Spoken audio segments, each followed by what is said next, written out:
two Italian cars together. Fiat Abarth and Maserati Ghibli. You know, the cool thing about this little Abarth is, for a little car, it gives off just as much noise as that Ghibli right there, which is pretty cool. Both have a sport button, really opens up the exhaust, and it's just really truly cool. Let's take a look at that noise factor between them both. Of course, keep in mind, Fiat owns Maserati and Ferrari.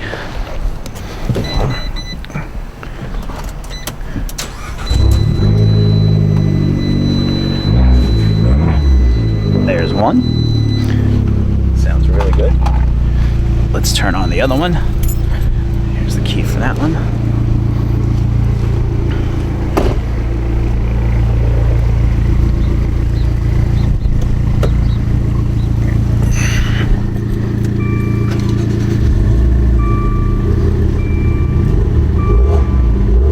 Right now, the Fiat even sounds louder than this car.